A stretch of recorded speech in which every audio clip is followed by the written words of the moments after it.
हाँ जी भाई class. Very good evening to all of you. आप सब बेटा मुझे देख पा रहे हैं? Yes, sir. Yes, sir. Okay fine. तो जरा मुझे कोई बताएगा कि एक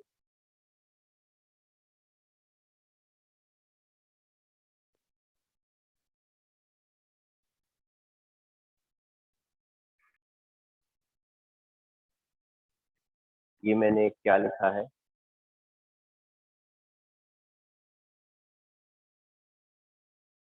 नहीं सर, क्लियर नहीं। क्लियर नहीं। ये मैंने क्या लिखा है? वायरस। Virus. वेरी वेरी काफी अच्छे पढ़े लिखे लोग हैं आप। चलो बेटा, हम शुरुआत करते हैं बेटा आज हमारे एक नए टॉपिक के साथ, जिसका नाम है वेपर प्रेशर।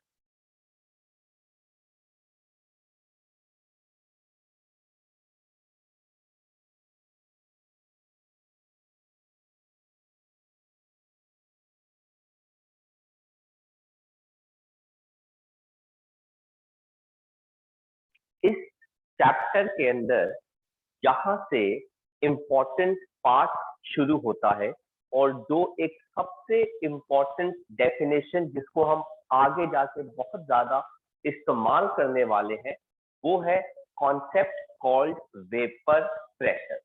तो पहले तो हम बेटा इसको समझेंगे कि वेपर प्रेशर होता क्या है और फिर हम दोबारा अपनी स्लाइड्स में जाके उसको आगे डिटेल में पढ़ेंगे और फिर हम अपना एक बहुत ही इम्पोर्टेंट लॉ जो हम आज पढ़ने वाले हैं जिसको हम कहते हैं राउल्ट लॉ, वो हम करेंगे, जिससे न्यूमेरिकल फर्स्ट टर्म तक के एग्जाम्स के अंदर हमेशा आपके स्कूल के अंदर आएगा। Solution chapter usually first term में होता है और फर्स्ट टर्म तक जितने भी आपके टेस्ट होंगे, अगर सोल्यूशन चैप्टर उसका पार्ट रहेगा तो बेटा वो जरूर आपको इस पे बेस्ड न्यूमेरिकल डायरेक्टली इनडायरेक्टली पूछेंगे, क्योंकि आगे का पूरा चैप्टर जो है वो इसी टर्म के साथ एसोसिएटेड है। तो हम शुरुआत करते हैं। वेपर प्रेशर क्या होता है, ध्यान से सुनिएगा और जब मैं कोई चीज पूछूं तो पार्टिसिपेट कीजिएगा। Don't be blank student. Now अब मेरे पास बेटा एक कंटेनर है। Sir camera out of focus हो गया। इस कंटेनर के अंदर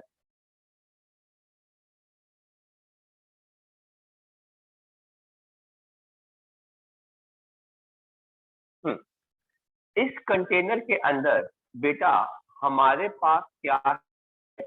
वॉलेटाइल सॉल्वेंट। क्या मुझे कोई बता सकता है बेटा कि वॉलेटाइल वर्ड का मतलब क्या होता है?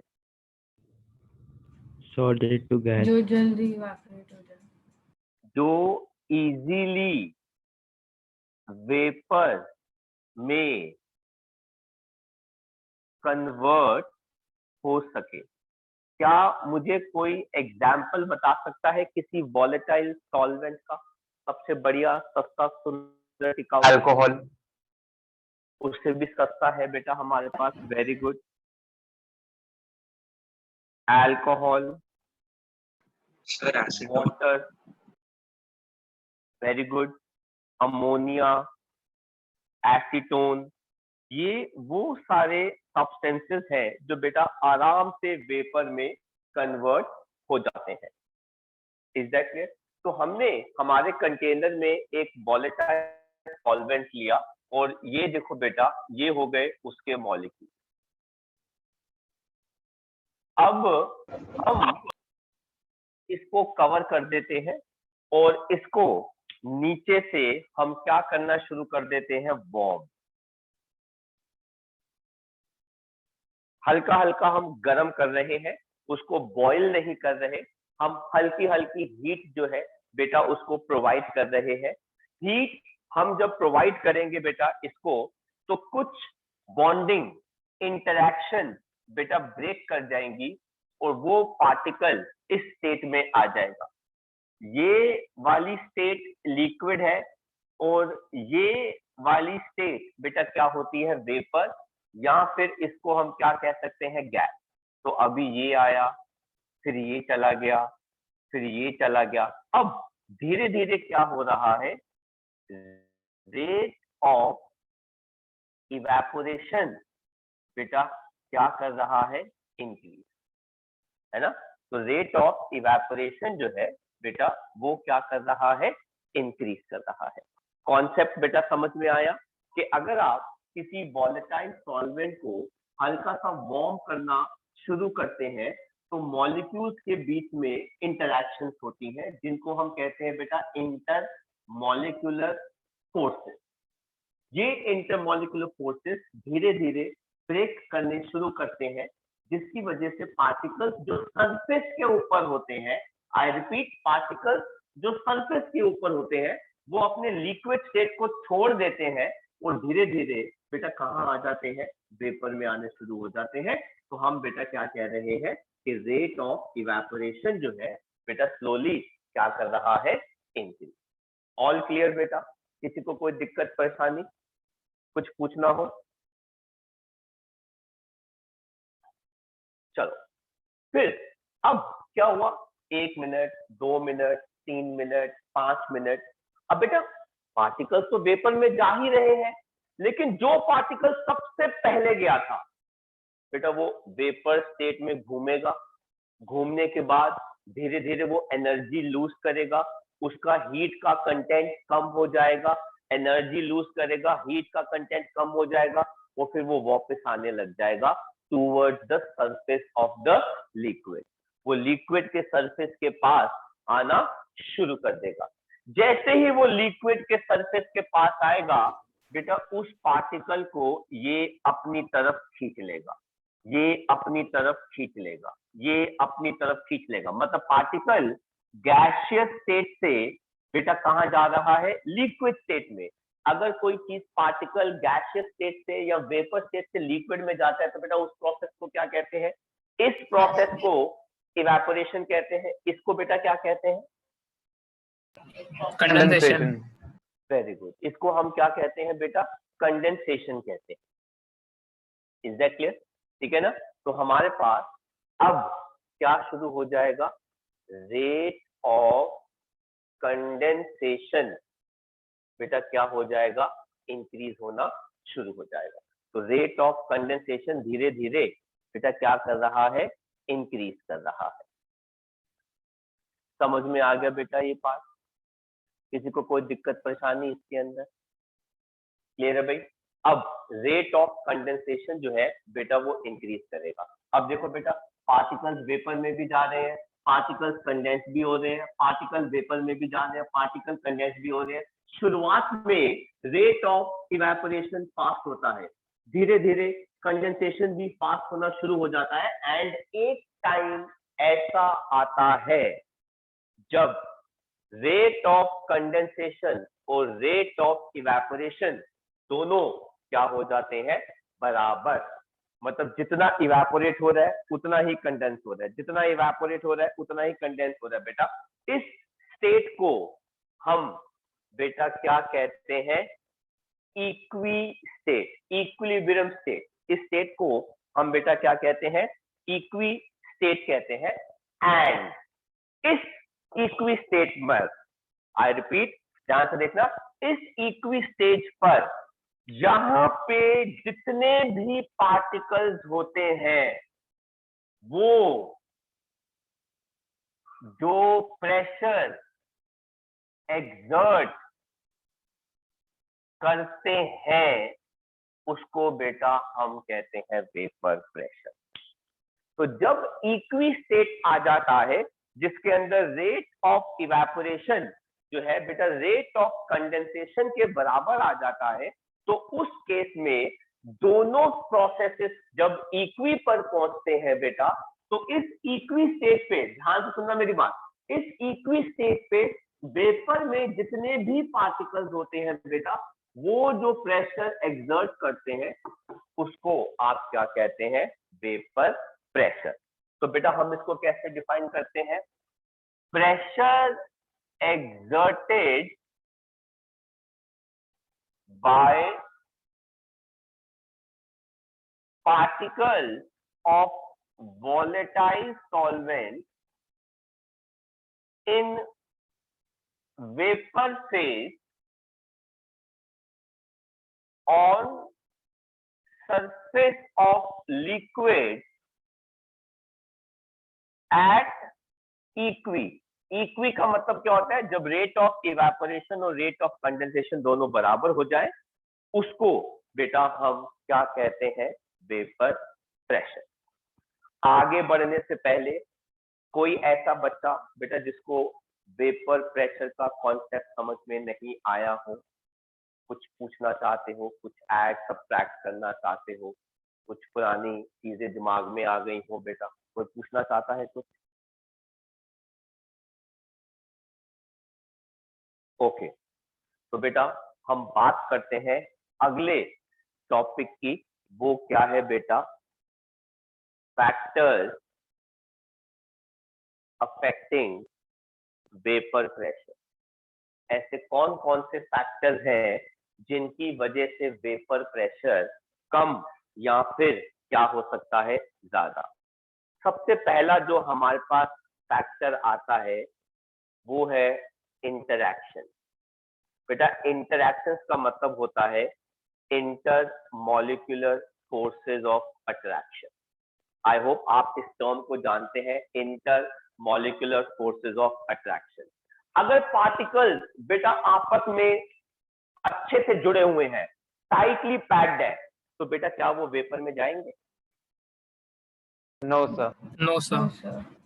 भाई अगर पार्टिकल्स के बीच में इंटरैक्शन ज्यादा है, आपस में अच्छे से टाइटली पैक्ड है, तो बेटा वो वेपर में इतनी आसानी से नहीं जाएंगे। हम शब्द यूज करते हैं एस्केपिंग टेंडेंसी उनकी कम होती है। तो बेटा पहला फैक्टर हमारे पास क्या आ गया? इंटरैक्शन। ठीक है, अगर inter molecular forces of attraction ज्यादा है तो एस्केपिंग टेंडेंसी बेटा क्या हो जाएगी? कम हो जाएगी। इसीलिए वेपर प्रेशर बेटा क्या हो जाएगा? कम हो जाएगा। दूसरा जो बेटा हमारे पास फैक्टर आता है वो आता है किसका? टेम्परेचर का। आपको क्या लगता है अगर मैं टेम्परेचर इंक्रीज करूंगा तो इंटर मॉलिक्यूलर फोर्सेस ये ब्रेक कर जाएंगे, नए बनने शुरू हो जाएंगे, इंक्रीज हो जाएगा कि डिक्रीज हो जाएगा? ब्रेक होंगे। ब्रेक होंगे। तो बेटा इंटर मॉलिक्यूलर फोर्सेस बेटा क्या हो जाएंगे? कम हो जाएंगे, ये ब्रेक हो जाएंगे। बेटा अगर इंटर मॉलिक्यूलर फोर्सेस कम हो गए तो एस्केपिंग टेंडेंसी बेटा क्या कर जाएगी? इंक्रीज कर जाएगी। इस वजह से वेपर प्रेशर बेटा क्या कर जाएगा? इंक्रीज कर जाएगा।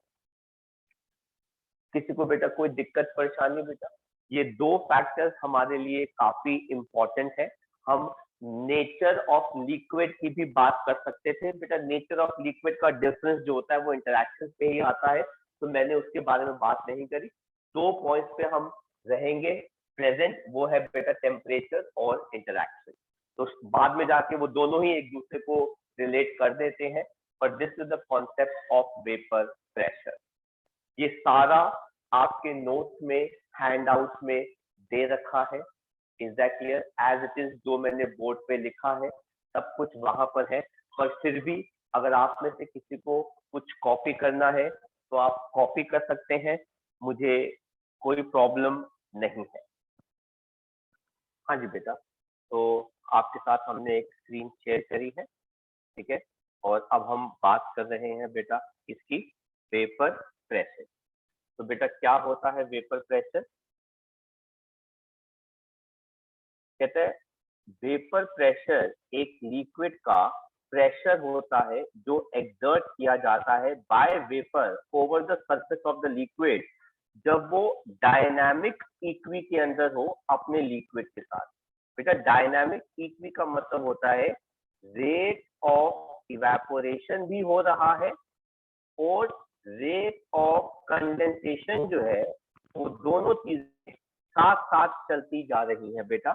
वो एक दूसरे को अपोज नहीं कर रहे।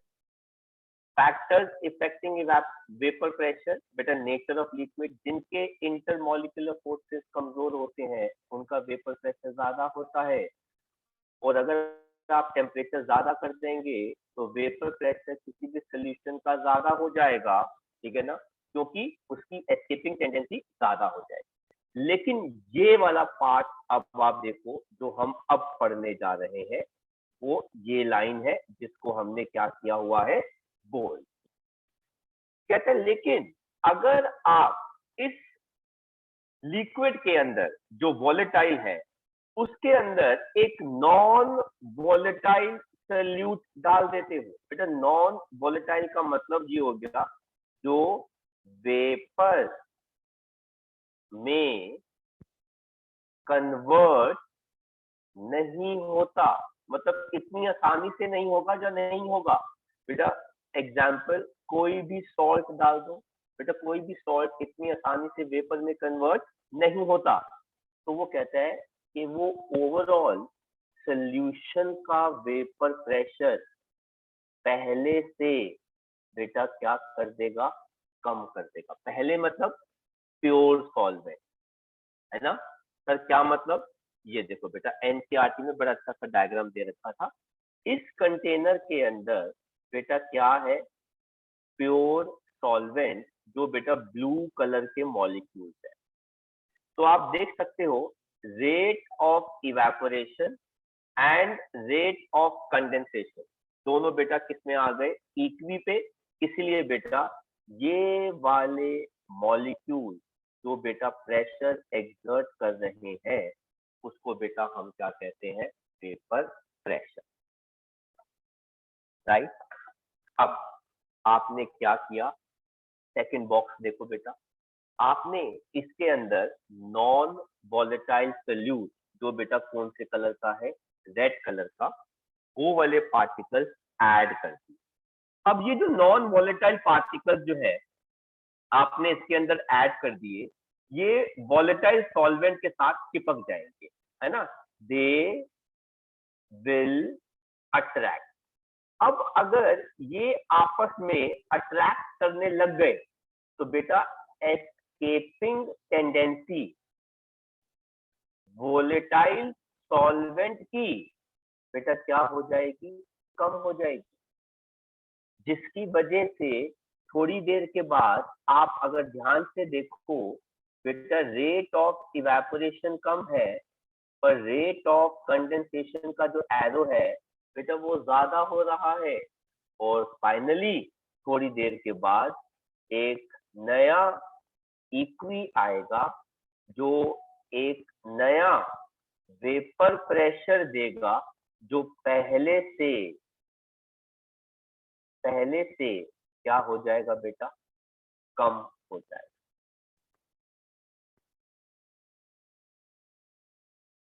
कभी आप देख सकते हैं अब ये दोनों एरो पहले से बेटा क्या हो गए, छोटे, और आप देख सकते हैं ब्लू कलर के पार्टिकल्स पहले वाले केस के कंपैरेटिवली इस केस में बेटा क्या हो गए, कम।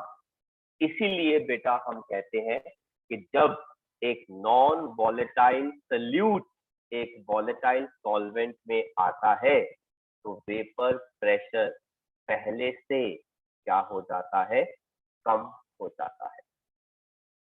किसी को बेटा कोई चीज नहीं समझ में आई हो आप पूछ सकते हैं, नहीं तो फिर हम आगे बढ़ेंगे बेटा। तो बेटा अगला जो हमारा टॉपिक है जो बहुत ही इम्पोर्टेंट है वो है राउल्ट लॉ। तो बेटा अभी हमने पढ़ा कि कंटेनर में, बीकर में हमारे पास एक लिक्विड था और वो नेचर में क्या है, वॉलेटाइल है, वेपर में कन्वर्ट हो सकता है, वेपर प्रेशर एक्सर्ट करता है। अब हमारा सवाल आता है सर व्हाट इफ दोनों लिक्विड वॉलेटाइल हो, मतलब आप दोनों को मिक्स कर दो और एक सॉल्यूशन बना दो। तो राउल्ट लॉ क्या कहता है कि जब आप, राउल्ट लॉ क्या कहता है, एक पर्टिकुलर टेम्परेचर पे जब आप दो वॉलेटाइल मिक्सिबल लिक्विड लेते हो, तो हम बात किसकी कर रहे हैं? 2, वैसे ज्यादा भी हो सकते हैं, और मोर, ठीक है ना? कौन से होने चाहिए? वॉलेटाइल, क्या होने चाहिए? मिक्सिबल, मतलब उनकी इंटरैक्शंस मिलनी चाहिए, आराम से डिसॉल्व हो जाने चाहिए। लिक्विड्स लेते हो तो जो किसी एक कंपोनेंट का पार्शियल वेपर प्रेशर जो होगा वो उसके अमाउंट में या उसके अमाउंट के डायरेक्टली प्रोपोर्शनल होता है। मैं क्या कहना चाहता हूं, जरा ये देखिए बेटा। एट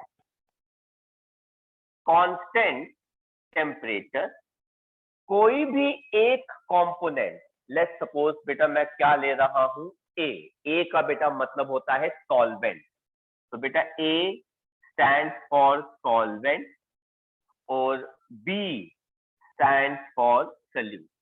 तो कहते हैं जो पार्शियल वेपर प्रेशर किसी भी एक कंपोनेंट का होगा वो डायरेक्टली प्रोपोर्शनल होगा उसके मोल फ्रैक्शन पे या उसके अमाउंट पे।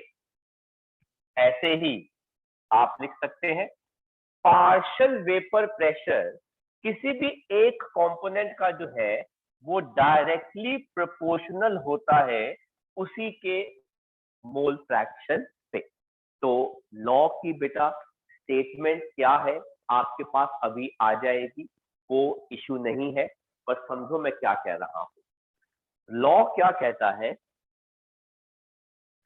कि जब आप दो वॉलेटाइल या उससे ज्यादा, हमारे कोर्स में बाइनरी लिक्विड है तो बेटा दो ही कंपोनेंट होंगे, एक सॉल्यूट एक सॉल्वेंट। जब आप दो या दो से ज्यादा वॉलेटाइल मिक्सिबल लिक्विड लेते हैं तो बेटा जाहिर सी बात है वो मिक्सचर जो है वो क्या एक्सर्ट करेगा? Vapour pressure. तो बेटा किसी भी एक कंपोनेंट का जो पार्शियल वेपर प्रेशर होगा, सर ये पार्शियल का मतलब क्या हो गया? देखो बेटा जब लिक्विड अकेला होता है तो वो प्योर होता है, उसका वेपर प्रेशर होता है, लेकिन जब दो या दो से ज्यादा लिक्विड मिक्स होते हैं तो टोटल वेपर प्रेशर होता है और हर एक इंडिविजुअल का पार्शियल वेपर प्रेशर होता है, क्योंकि टोटल प्रेशर तो उन सबका ऐड करके आएगा ना, लेकिन किसी एक का जो काम है बेटा वो पार्शियल वर्क होता है। बेटा एक अकेला इंसान, मैं अकेला आपको पढ़ा रहा हूं तो ये टोटल जो वर्क है वो मेरा है, लेकिन अगर लेट्स सपोज एक और टीचर यहाँ पर आ गए, वो भी आपको पढ़ा रहे हैं, हम मिलाकर टोटल पढ़ाई करा रहे हैं, लेकिन जो मेरी पढ़ाई आपको कराई जा रही है बेटा वो मेरा पार्शियल काम है, बाकी पार्शियल काम तो इन्होंने किया है। Is that clear? तो कंटेनर के अंदर दो लिक्विड्स हैं, तो जो एक particular liquid vapour pressure exert करेगा, अगर मैं उसकी बात करता हूं तो बेटा वो पार्शियल अमाउंट है और बाकी वाले का दूसरा पार्शियल अमाउंट है, इसलिए हम शब्द का इस्तेमाल करते हैं पार्शियल वेपर प्रेशर। तो लॉ क्या कहता है? दो वॉलेटाइल मिक्सिबल लिक्विड जब लिए जाते हैं एक गिवन टेम्परेचर पर, तो उसमें से किसी भी एक कंपोनेंट का जो पार्शियल वेपर प्रेशर होता है वो डायरेक्टली प्रोपोर्शनल होता है कि उसका अमाउंट कितना है, उसका मोल फ्रैक्शन कितना है। ऐसे ही बेटा आप दूसरे के लिए भी निकाल सकते हो, तो दूसरे वाले कंपोनेंट का जो पार्शियल वेपर प्रेशर होता है वो डायरेक्टली प्रोपोर्शनल होता है, उसका अमाउंट कितना है। और जब आप कांस्टेंट ऑफ प्रोपोर्शनैलिटी का साइन हटाते हो, अब बेटा ध्यान से देखना मैं क्या लिखने जा रहा हूं, तो वो आता है पार्शियल वेपर प्रेशर उसी कंपोनेंट का हम लिखते हैं नॉट, जो डिग्री का साइन है बेटा ये नॉट है, ठीक है, इन प्योर फॉर्म साथ में इनटू एक्स ए। तो बेटा पार्शियल वेपर प्रेशर तो ये किसके बराबर हो जाएगा? Partial vapour pressure of B not into X B. अब जरा देखो बेटा पी ए एंड पीबी, ये दोनों चीजें क्या है बेटा? ये है partial vapour pressure of liquid in solution. कभी कभार इसको वो लिख देते हैं इम्प्योर फॉर्म भी। सर इम्प्योर फॉर्म क्यों है बेटा? क्योंकि मिक्सचर्स जो होते हैं, सॉल्यूशन जो होते हैं बेटा, वो इम्प्योर होते हैं। सर क्यों? क्योंकि उनके अंदर दो अलग अलग कंपोनेंट आ रहे हैं। जब कोई चीज अकेले होती है बेटा तो वो प्योर होती है, लेकिन मिक्सचर और सॉल्यूशन बेटा ये क्या होते हैं? इम्प्योर। तो बेटा पी ए और पी बी, ये वाला और ये वाला are partial vapour pressure of liquid in solution या फिर impure form. And PA not and PV not बेटा ये क्या होते हैं? Vapour pressure of volatile liquid बेटा किस फॉर्म के अंदर? Pure form. प्योर फॉर्म का मतलब होता है जब वो कंटेनर में अकेले होते हैं और कोई नहीं होता। इस फॉर्म के अंदर बेटा दो कंपोनेंट है। जब ये नॉट का साइन लग जाता है, ध्यान से मेरी बात सुनना, जब ये नॉट का साइन लग जाता है इसका मतलब है वो प्योर है, वो अकेला है कंटेनर के अंदर। लेकिन जब ये आ जाएगा तो इसका मतलब है वो मिक्सचर है। सर क्या मतलब? ये देखो बेटा, ये एक कंटेनर है, ठीक है, इसको मैंने बंद कर दिया और इसके अंदर बेटा ये वाले पार्टिकल्स हैं, सिर्फ काले रंग के पार्टिकल्स हैं। तो बेटा ये क्या हो जाएगा? Pure form. Vapour pressure in pure form, है ना? क्योंकि ये क्या है? Only volatile solvent. लेकिन बेटा मेरे पास एक और कंटेनर है, उसको भी बेटा मैंने बंद किया हुआ है। ये देखो बेटा, उसके अंदर भी लिक्विड है, मॉलिक्यूल्स है, यहाँ पे भी मॉलिक्यूल्स हैं, लेकिन इसके अंदर बेटा ये भी।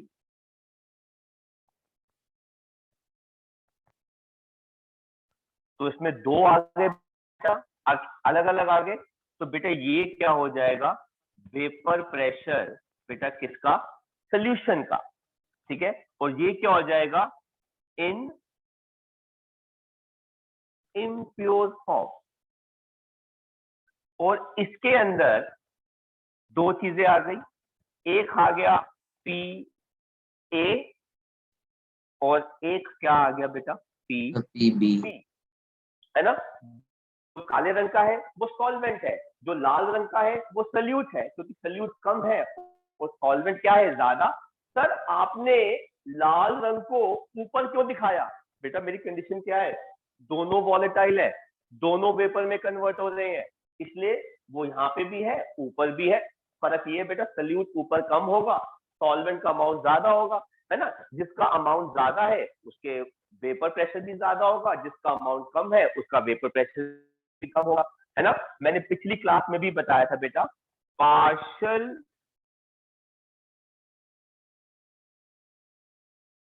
प्रेशर हम कब यूज करते हैं? टू मेजर गैस या फिर वेपर। और बेटा इसका मतलब होता है अमाउंट। जैसे बेटा लिक्विड सॉल्यूशन के लिए हम मोलैलिटी इन चीजों का इस्तेमाल करते हैं, लेकिन अगर बेटा आपको गैस को मेजर करना हो तो बेटा मोलैलिटी सही टेक्निक नहीं होती। हम उसके लिए क्या इस्तेमाल करते हैं? वेपर प्रेशर या पार्शियल वेपर प्रेशर। तो हमें पार्शियल प्रेशर जो है वो बताता है कि बेटा उसका अमाउंट कितना है। अगर मान लो इस कंटेनर के अंदर पार्शियल प्रेशर ए का ज्यादा है, तो बेटा आंख बंद करके ए का अमाउंट भी ज्यादा है। अगर इस कंटेनर के अंदर पार्शियल प्रेशर बी का कम है तो इसका मतलब बेटा उसका अमाउंट कम है, तभी तो उसका पार्शियल प्रेशर जो है बेटा वो क्या है, कम है। तो रॉल्स लॉ क्या कहता है, एक कांस्टेंट टेम्परेचर पे व्हेन वी टेक 2 या उससे ज्यादा वॉलेटाइल मिक्सेबल लिक्विड, तो उस सॉल्यूशन के अंदर किसी भी एक कंपोनेंट का जो पार्शियल वेपर प्रेशर होता है वो उसी के अमाउंट के डायरेक्टली प्रोपोर्शनल होता है। आप दूसरे के लिए भी कर सकते हैं। एंड जो प्रोपोर्शनैलिटी कांस्टेंट आता है वो उसी लिक्विड का वेपर प्रेशर होता है, लेकिन बेटा किस फॉर्म के अंदर, प्योर, जब वो अकेला है। मतलब ये वाली वैल्यू तब है जब वो सोल्यूशन के अंदर है, और ये वाली वैल्यू तब है जब वो कंटेनर में अकेला था। मेरे पास ये एक ग्लास है, इसके अंदर अभी पानी नहीं है, अज्यूम कर लो बेटा पानी है, सिर्फ पानी है, तो बेटा पानी जो वेपर प्रेशर एक्सर्ट करेगा उसको मैं PA0 लिखूंगा। लेकिन अगर मैं इसके अंदर कोई भी दूसरी चीज ऐड कर दूं, चाहे सॉल्ट, चाहे शुगर, चाहे अल्कोहल, चाहे अमोनिया, तो बेटा पानी PA0 नहीं लिखा जाएगा, क्या लिखा जाएगा, PA, क्योंकि अब ये क्या बन गया, सोल्यूशन। तो नॉट तब आता है जब कंपोनेंट अकेला होता है। जब वो अकेला होगा तो उसको हम कहते हैं प्योर फॉर्म, और प्योर फॉर्म के अंदर वो जो वेपर प्रेशर एक्सर्ट करेगा उसको हम कहते हैं नॉट, P0। अब वो सॉल्वेंट है तो PA0, अगर वो सल्यूट है तो PB0। लेकिन जब वो किसी के साथ मिक्स हो गया तो वो अकेला तो नहीं रहा ना, वो तो सोल्यूशन बन गया, तो बेटा नॉट हट जाता है, तब क्या आ जाता है, P आ जाता है। अब वो सॉल्वेंट है तो A लिखा जाएगा, सल्यूट है तो D लिखा जाएगा। तो एक बार दोबारा बता दूं, राउल्स लॉ क्या कहता है, एक कांस्टेंट टेम्परेचर पे जब आप दो वॉलेटाइल मिक्सेबल लिक्विड लेते हो तो किसी भी एक कंपोनेंट का जो पार्शियल वेपर प्रेशर होता है वो उसी के अमाउंट के डायरेक्टली प्रोपोर्शनल होता है। ये आ गई बेटा एक स्टेटमेंट। अब हम बात करते हैं दूसरी स्टेटमेंट के अंदर। दूसरी स्टेटमेंट क्या कहती है, रॉल्स लॉ के लिए कहते हैं एट कांस्टेंट टेम्परेचर जब आप दो वॉलेटाइल मिक्सेबल लिक्विड लेते हो तो किसी भी एक कंपोनेंट का जो पार्शियल वेपर प्रेशर होता है वो किसके बराबर होता है, प्रोडक्ट ऑफ उसका मोल फ्रैक्शन एंड उसी कंपोनेंट का vapour pressure, but in which form, So in pure form. In pure form, in pure form, I repeat, कहीं इम्प्योर मत सुन लेना, इन प्योर फॉर्म। तो आप दो तरीके से इस लॉ को डिफाइन कर सकते हो।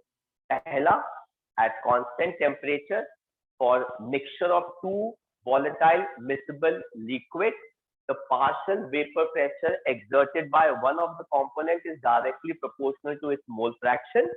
and दूसरी statement क्या कहती है, at constant temperature the partial vapor pressure exerted by one of the component is equal to product of its mole fraction and its vapor pressure in pure form। तो I hope आपको बेटा ये concept समझ में आ गया बेटा। किसी को कोई दिक्कत परेशानी इसके अंदर बेटा? सर एक बार फर्स्ट स्टेटमेंट रिपीट कर देंगे। बेटा फर्स्ट स्टेटमेंट आप लिख रहे हैं कि मैं बोलूं, क्योंकि बेटा अभी मैं स्लाइड दिखाऊंगा तो उसमें सब कुछ है आप नो सर, के पास। समझाने के लिए। हाँ जी बेटा, सर समझाने के लिए। अच्छा, तो देखो बेटा, कांस्टेंट टेम्परेचर पर जब आप दो वॉलेटाइल मिक्सिबल लिक्विड लेते हैं तो किसी भी एक कंपोनेंट का जो पार्शियल वेपर प्रेशर होता है, तो बेटा पीए क्या है, पार्शियल वेपर प्रेशर, किसी भी एक कंपोनेंट का वो डायरेक्टली प्रोपोर्शनल होता है उसके मोल फ्रैक्शन।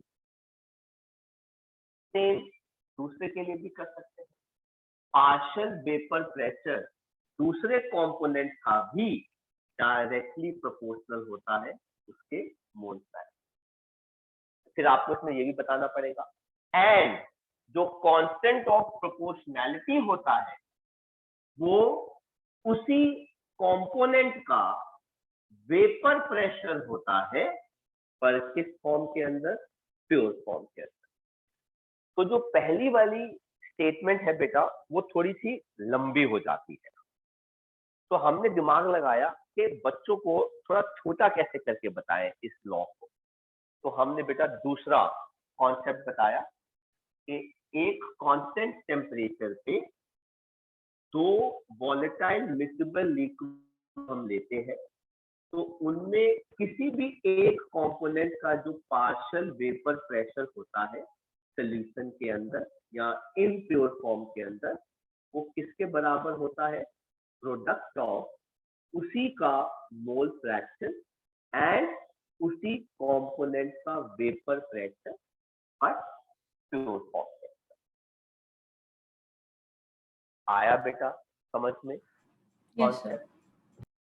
ठीक है, अब बेटा तीसरा भी हमारे पास कॉन्सेप्ट आ जाता है, भाई आप किस तरीके से एक लॉ को डिफाइन कर सकते हो, हम उसकी ऑप्शन देख रहे हैं।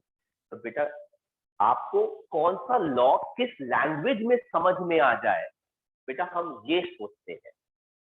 जिस भी लैंग्वेज में समझ में आया बेटा लॉ तो सही होगा ना, उसको कहने का तरीका बस बदल गया, तो वो भी कहते हैं बेटा कांस्टेंट टेम्परेचर पर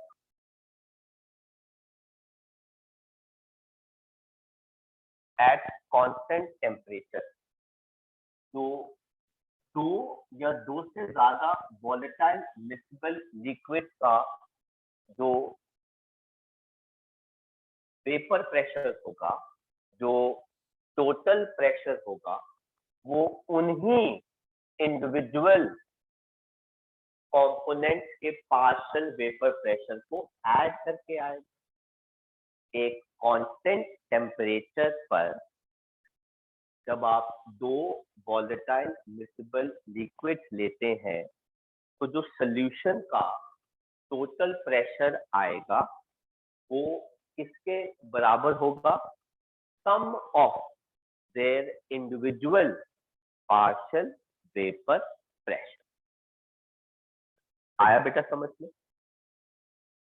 अब आप देखो बेटा ध्यान से, तो बेटा मैंने इनके एक्सप्रेशन लिख दिए, पीए इसके बराबर है, पीबी इसके बराबर है, तो ये आ गया बेटा PA not X A plus PB not X B. तो बेटा टोटल प्रेशर बेटा क्या हो जाएगा, पीए नॉट, बेटा इसको मैंने लिख दिया 1 माइनस एक्स ए। बेटा ये समझ में आया मैंने क्या किया है? अगर आपको बेटा याद हो, मोल फ्रैक्शन दो कंपोनेंट्स का अगर आप सम करते हो तो बेटा वो वैल्यू कितनी आती है हमारी।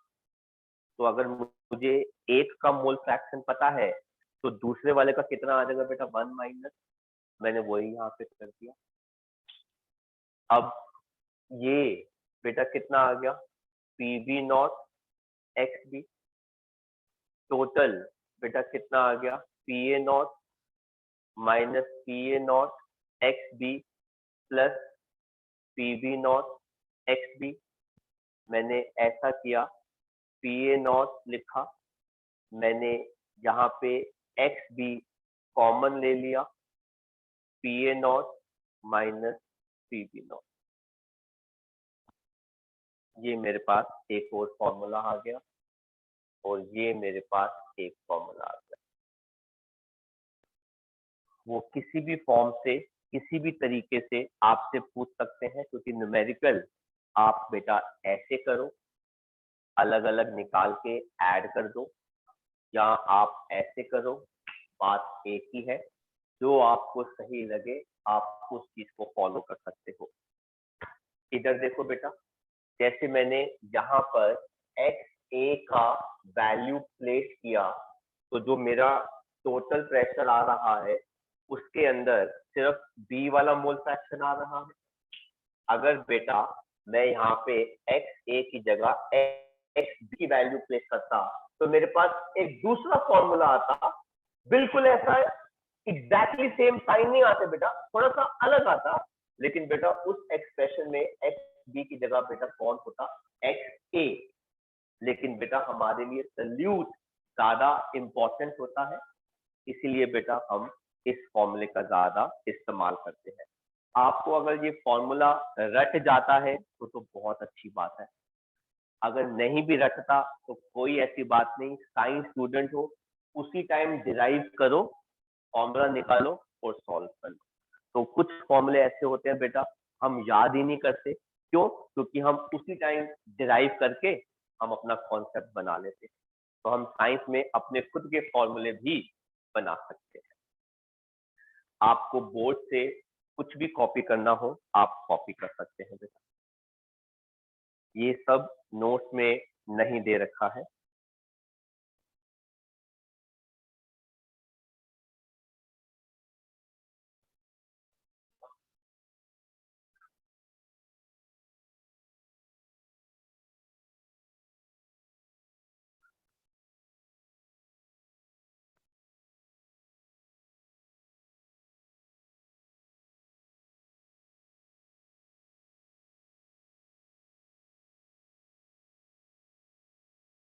ये डेरिवेशन नोट्स में बेटा नहीं है तो कॉपी कर लीजिएगा, ये दे रखा है बेटा।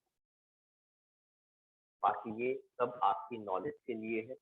लॉ को आप ऐसे एक्सप्रेस करो, ऐसे करो, कोई ऐसी बात नहीं है, ऑल वेल।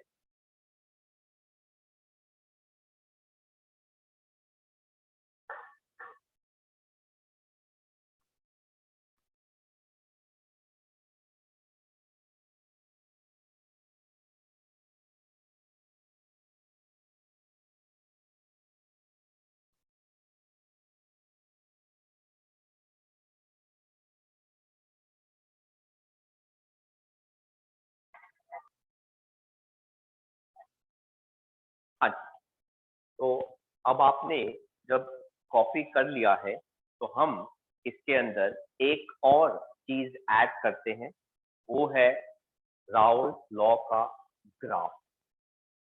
आप ग्राफ कैसे बनाते हैं जरा इस कॉन्सेप्ट को देख, थोड़ा सा कंफ्यूजन क्रिएट कर देता है ग्राफ, तो बेटा थोड़ा सा ध्यान दीजिएगा। बेटा यूजुअली हम जब कोई ग्राफ बनाते हैं तो हम बेटा एक्सेस को ऐसे चूज करते हैं, ये बेटा हमारी एक्स एक्सेस हो गई, ये हमारी वाई एक्सेस हो गई। Is that clear? और बेटा स्टेट्स ऑफ मैटर में जब हम चार्ल्स लॉ पढ़ रहे थे तो बेटा हमारे ग्राफ जो होते हैं वो ऐसे भी चले जाते हैं, एक्स एक्सेस यहाँ भी चली जाती है और उसको हम यहाँ पे भी ले लेते हैं। तो कुछ ऐसा ही हम करने जा रहे हैं हम, क्योंकि बेटा एक ही ग्राफ में मुझे सल्यूट भी चाहिए और मुझे सॉल्वेंट भी चाहिए। तो एक का अमाउंट ज्यादा है तो दूसरे का अमाउंट कम है, तो हम उसको कैसे प्लॉट करेंगे? बेटा मैं दो ग्राफ ले रहा हूं और इन दोनों ग्राफ को मैं आगे जाके बेटा क्या कर दूंगा, ज्वाइन कर दूंगा। तो मेरा कहने का मतलब क्या है बेटा, ये देखिए, ये हमारा एक रेगुलर ग्राफ होता है, वाई एक्सिस हो गई, एक्स एक्सिस हो गई, ये हमारा एक और ग्राफ है, वाई एक्सिस होगी, एक्स एक्सिस होगी, और बाद में फिर मैं इन दोनों को क्लब कर दूंगा। तो मैं दो चीजों को, दो अलग अलग ग्राफ को एक जोड़कर मैं आपको बता रहा हूं कैसे। जरा बेटा ध्यान दीजिएगा, ये रहा वो ग्राफ।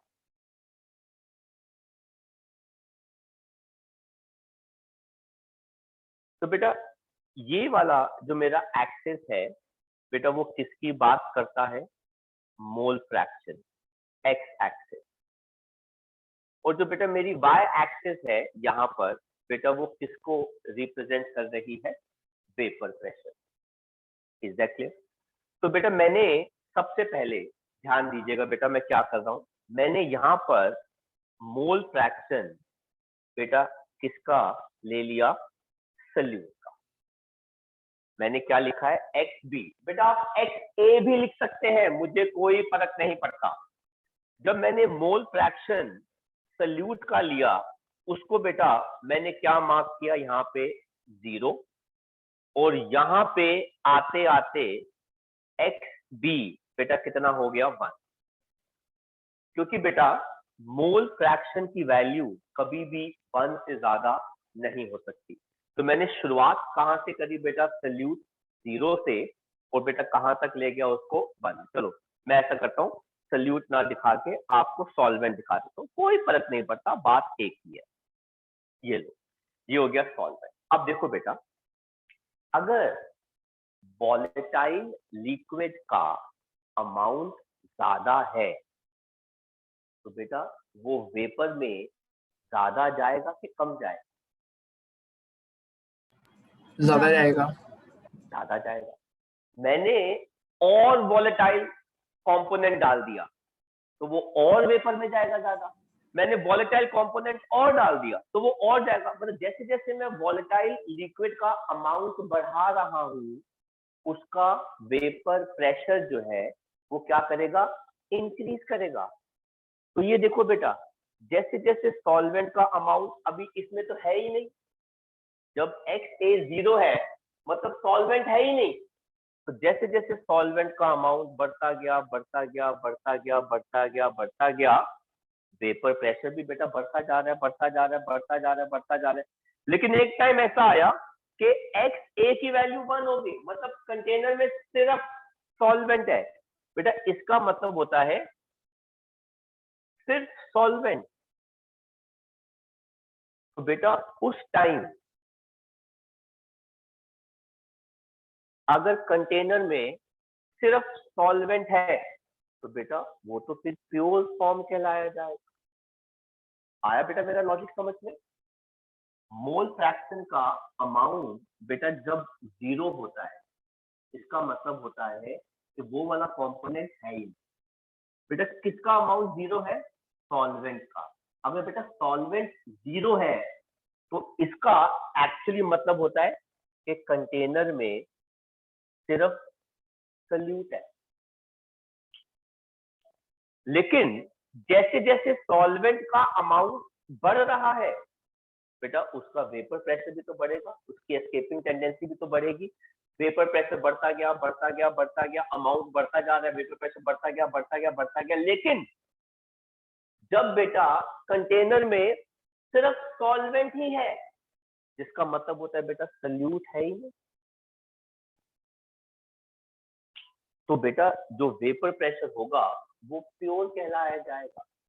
लेकिन इससे पहले कहीं पर भी अगर आप कोई वैल्यू लेते हो तो बेटा उसको हम क्या लिखते हैं, पी ए।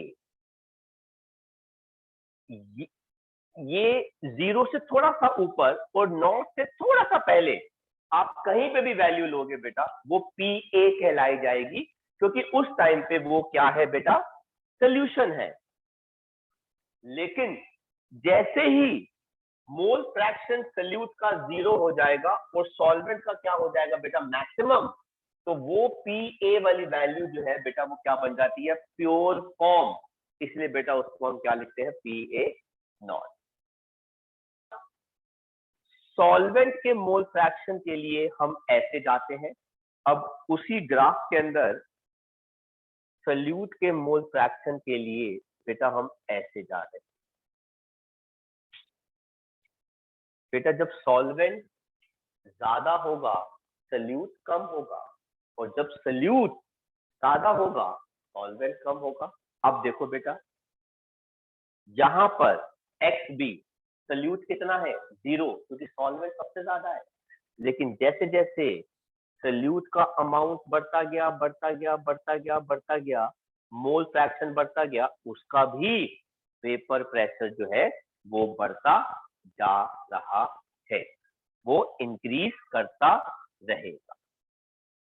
और जब वो इस पॉइंट पे आ जाएगा, इसका मतलब है सॉल्यूट मैक्सिमम है, सॉल्वेंट है ही नहीं।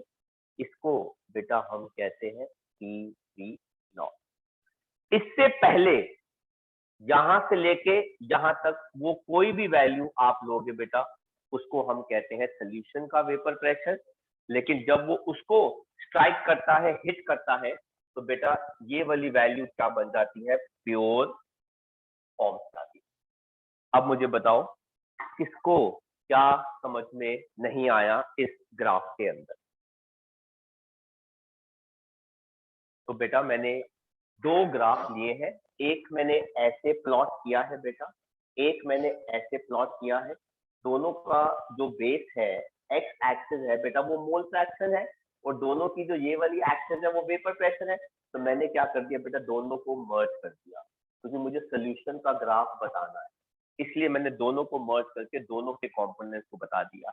लाल वाला ग्राफ ऐसे चल रहा है, काला वाला ग्राफ ऐसे चल रहा है, लाल वाला ग्राफ ऐसे चल रहा है।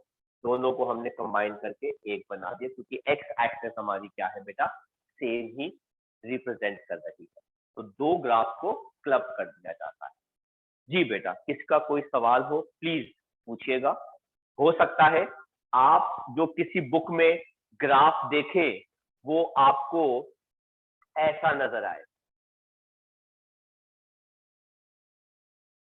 तो बेटा कोई फर्क नहीं पड़ता। सर क्यों? क्योंकि जो ज्यादा वाला कंपोनेंट होता है बेटा वो यूजुअली सॉल्वेंट होता है, जो कम वाला कंपोनेंट होता है वो सोल्यूट होता है। तो ग्राफ कोई गलत नहीं है, ठीक है। मैंने ये वाला कम इसलिए दिखाया है बेटा क्योंकि सोल्यूट का अमाउंट कम होता है, और ये वाली साइड मैंने ज्यादा दिखाई है क्योंकि सॉल्वेंट का अमाउंट जो है बेटा वो हमेशा इन कंपैरिजन ज्यादा होता है। एंड जब आप इन दोनों पॉइंट्स को बेटा क्या कर देते हो ऐड, तो टोटल वेपर प्रेशर क्या आ जाता है, पीए प्लस पीबी, जो हमने ऊपर निकाला था। तो आप कॉपी कर सकते हो, किसी ने कोई सवाल पूछना हो तो वो पूछ सकता है।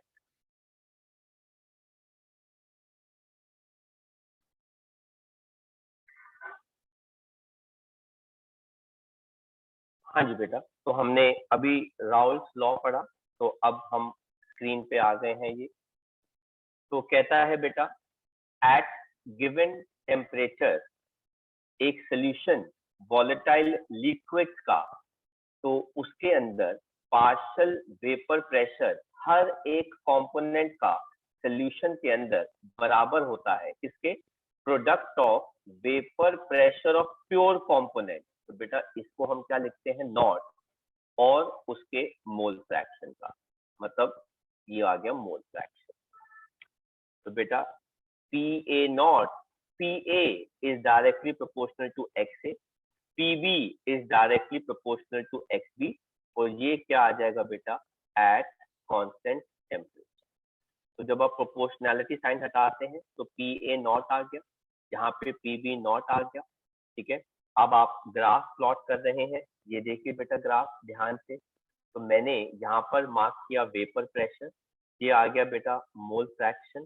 तो मैंने यहाँ पे सोल्यूट ले लिया 1, और सोल्यूट यहाँ पे क्या आ गया 0। तो बेटा मेरा ग्राफ जो है वो इस पॉइंट से शुरू होगा। तो जैसे जैसे सोल्यूट का अमाउंट जो है, ये गलत आ गया बेटा, ठीक है, यहाँ पे पहले ए आना चाहिए था, ठीक है। तो ये आ गया बेटा हमारे पास, हाँ ये आ गया बी का वैल्यू, जो ग्राफ छोटा आ गया, ठीक है, नंबरिंग की प्रॉब्लम हो गई है। तो सोल्यूट जो है जैसे जैसे यहाँ पे इंक्रीज करता जा रहा है, तो बेटा सोल्यूट का अमाउंट, उसका वेपर प्रेशर भी इंक्रीज करता जा रहा है। लेकिन जब वो इस पॉइंट को टच करेगा जहाँ पे सोल्यूट मैक्सिमम है, अगर सोल्यूट मैक्सिमम है तो बेटा सॉल्वेंट क्या होना चाहिए, मिनिमम। तो बेटा वेपर प्रेशर सोल्यूट का होगा प्योर फॉर्म के अंदर। जब हम एक्स ए को पढ़ते हैं बेटा, इसको हम ऐसे ग्राफ को पढ़ते हैं, इसको हम ऐसे पढ़ते हैं, ठीक है। तो वेपर प्रेशर इसका जा रहा है इस फॉर्म के अंदर, इंक्रीज करता जा रहा है। जैसे जैसे बेटा उसका अमाउंट बढ़ता रहेगा, उसका वेपर प्रेशर भी बढ़ता रहेगा। लेकिन जब वो एक्स बी की तरफ आ जाएगा जहाँ पे वो 0 है और सॉल्वेंट जो है वो क्या है मैक्सिमम, तो वो वेपर प्रेशर सॉल्वेंट का हो जाएगा प्योर फॉर्म के अंदर। इससे थोड़ा सा पहले आप कहीं पर भी अगर पॉइंट मार्क करते हैं, सर क्या मतलब, जैसे इधर आपने मार्क किया, इधर मार्क किया, इधर कहीं पे भी, तो बेटा वो वैल्यू क्या कहलाती है, पीए। मतलब इस पॉइंट से लेके जहाँ पे, इस पॉइंट से लेके जहां तक कहीं पे भी आप मार्क करेंगे तो वो पीए कहलाएगी। लेकिन जब वो इधर आ जाएगी, इस पॉइंट पे आ जाएगी बेटा, तो वो प्योर फॉर्म कहलाती है। तो प्योर फॉर्म अकेला फॉर्म होता है और उससे पहले बेटा क्या होता है, सोल्यूशन का फॉर्म। तो बेटा पीए एंड पीबी क्या हो गए, पार्शियल वेपर प्रेशर लिक्विड के सोल्यूशन के अंदर, मतलब इम्प्योर फॉर्म के अंदर, और एक्स से एक्स बी मोल फ्रैक्शन हो गए, और पीए पीबी क्या हो गए, vapour pressure of pure A and B. तो आपको अगर टोटल प्रेशर निकालना है तो बेटा पीए प्लस क्या कर देंगे आप, पीबी, जिसकी डेरिवेशन हमने अभी बोर्ड पर करी थी, तो आपने कॉपी कर ली। अब हम बात करते हैं Raoult's law for non volatile solute. What if, अब बेटा जरा कॉन्सेप्ट देखो कि क्या कहता है ये। मेरे पास एक कंटेनर है, इस कंटेनर के अंदर क्या है, प्योर सॉल्वेंट।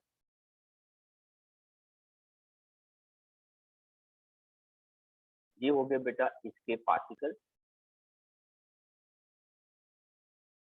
और ये हो गए इसके पार्टिकल्स पेपर में। ये वाले पार्टिकल बेटा क्या एग्जर्ट करते हैं, पेपर प्रेशर। इसको बेटा हम कहते हैं नॉट, क्योंकि ये बेटा ये प्योर है, और सिंस ये सॉल्वेंट है तो बेटा मैंने क्या लिख दिया, पी ए। आया बेटा लॉजिक समझ में। अब इसी कंटेनर के अंदर,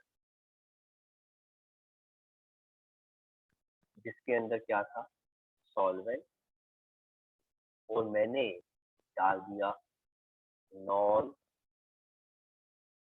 वॉलेटाइल सोल्यूट। तो जब बेटा मैं इसके अंदर नॉन वॉलेटाइल सोल्यूट डालूंगा, तो ये तो मेरे सॉल्वेंट के पार्टिकल हो गए,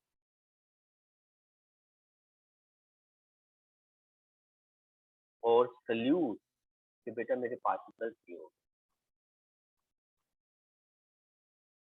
तो बेटा पहले से वेपर प्रेशर कम हो जाता है।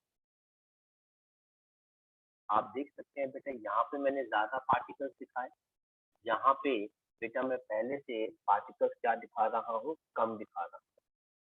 तो पहले वाला वेपर प्रेशर ज्यादा होता है, ये वाला वेपर प्रेशर सोल्यूशन का बेटा किसके बराबर हो जाता है, पीए plus PB.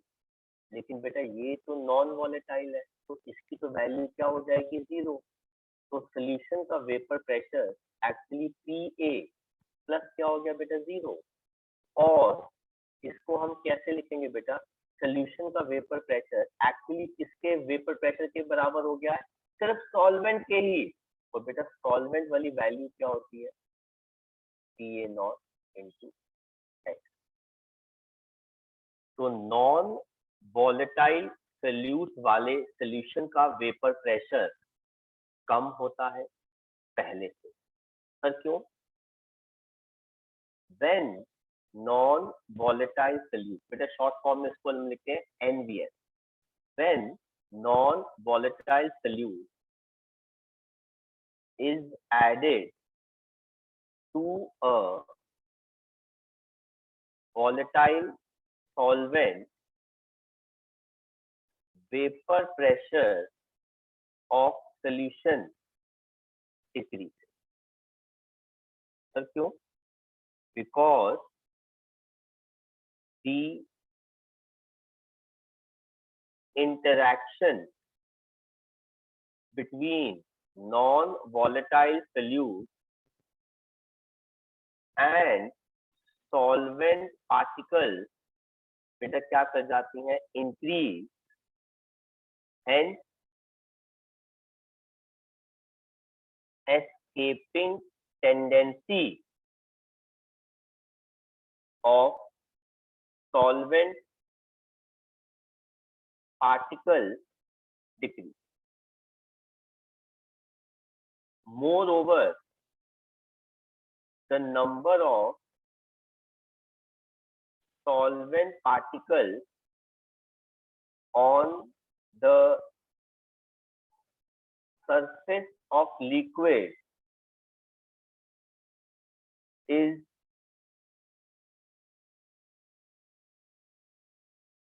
reduced because some NBS particles occupy these space. Sir क्या मतलब, ये भी देखो बेटा, ये कंटेनर था, इसके अंदर लिक्विड के सरफेस के ऊपर सिर्फ सॉल्वेंट पार्टिकल थे।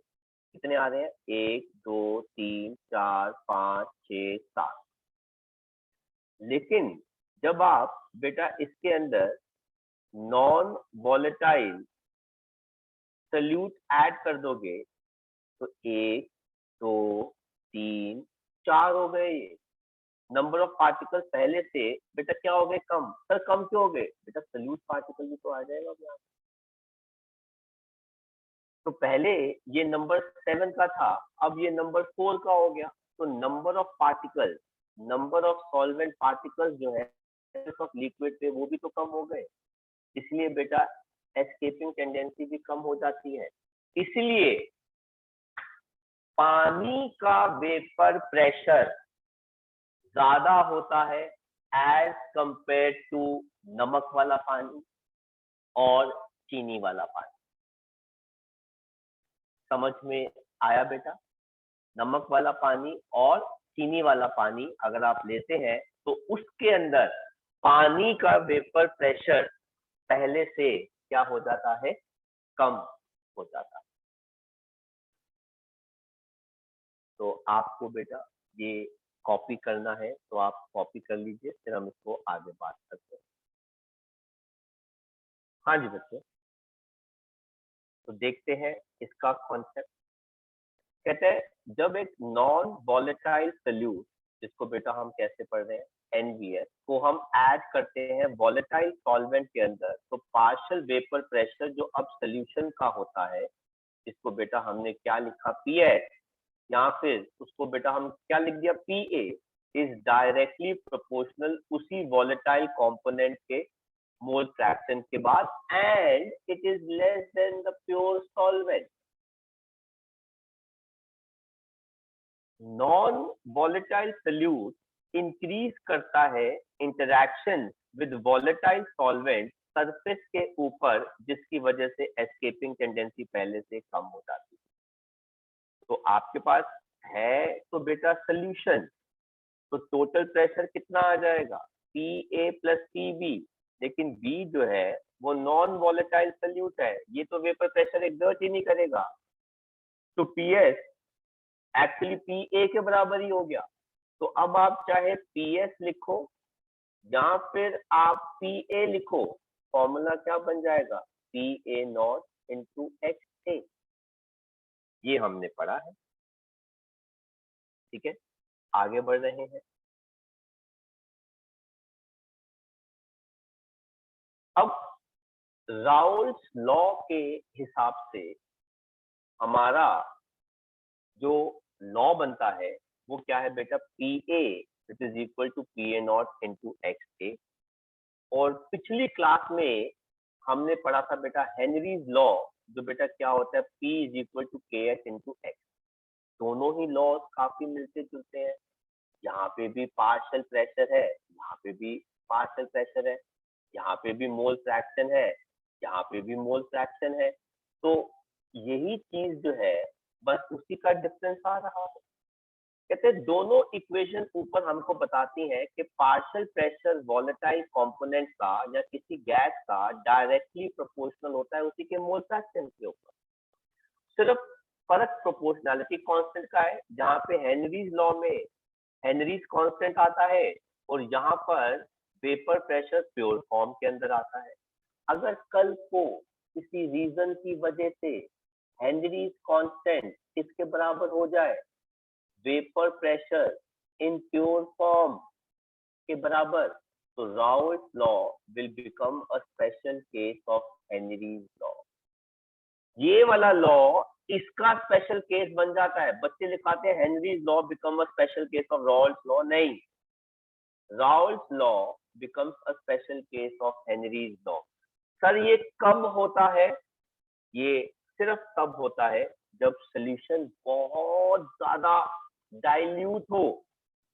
बेटा जब सोल्यूशन बहुत ज्यादा डाइल्यूट होता है तो सोल्यूट बहुत बहुत बहुत ज्यादा कम होता है और सॉल्वेंट बहुत ज्यादा होता है।